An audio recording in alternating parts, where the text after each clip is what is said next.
నాయకత్వం జై తెలంగాణ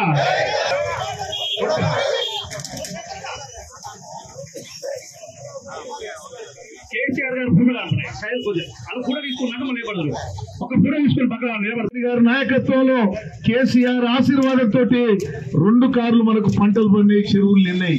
ఇవాళ 2.5 లక్షల ఎకరాలు ఈ యొక్క కాళేశ్వరం ప్రాజెక్టు ద్వారా మనకు నీళ్లు వచ్చినాయి.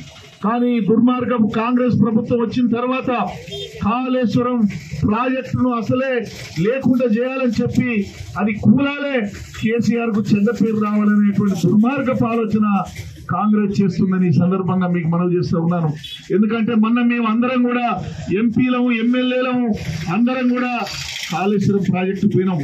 అయ్యా మేము కోరినాం కాళేశ్వరం ప్రాజెక్ట్ అంటే ఒక్క మేడిగడ్డే కాదు, అన్నారం కానీ సుందిళ్ళ కానీ 3-4 ఉన్న ప్రాజెక్టులు కానీ 200 కిలోమీటర్లు ఉన్నటువంటి మరి దాన్ని ఏమంటారు మన టన్నెల్స్ కానీ కాళేశ్వరం ప్రాజెక్టులో ఒక్క ప్రాజెక్టు కాడ 2 పిల్లర్లు గుంగినాయి. 86 పిల్లల్లో 2 పిల్లర్లు గుంగితే అందరం చూసినాం. ముఖ్యమంత్రి బదనాం చేయాలని చూస్తే మేము చెప్పినాం అయ్యా పక్కన ఒక కాపర్ డ్యామ్ పెట్టండి. ఇదివరకు కూడా టీఆర్ఎస్ పార్టీ పెద్ద ఎత్తున ధర్నా కార్యక్రమం చేపట్టింది. ఈ ధర్నా ఇక్కడ జగదీశ్వర్ రెడ్డి గారు మాజీ మంత్రిగా శాసనసభ్యునిగా మరి వారి ఆధ్వర్యంలో అందరూ కూడా జిల్లా పార్టీ అధ్యక్షులు అందరూ కూడా ఈ ధర్నాలో పాల్గొంటున్నాం. ముఖ్యంగా మా డిమాండ్ ఒకటే, రాష్ట్ర వ్యాప్తంగా ఈ ఎల్ఆర్ఎస్ ను ఉచితంగా అమలు చేయాలని చెప్పి మా పార్టీ డిమాండ్ చేస్తుంది.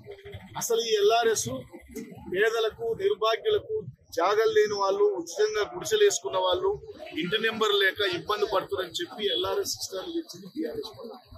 అయ్యాల మేము ఈ బీఆర్ఎస్ పార్టీ ప్రభుత్వంలో కేసీఆర్ గారు మరి నిరుపేదలకు అందరికీ కూడా ఇళ్ల స్థలాలు ఇవ్వాలి, ఇబ్బందులు పడొద్దని చెప్పి ఇల్లు ఇవ్వాలని చెప్పి పెట్టిన దానికి అవాళ మేము ఈ పథకం ఎప్పుడో అమలైపోయింది.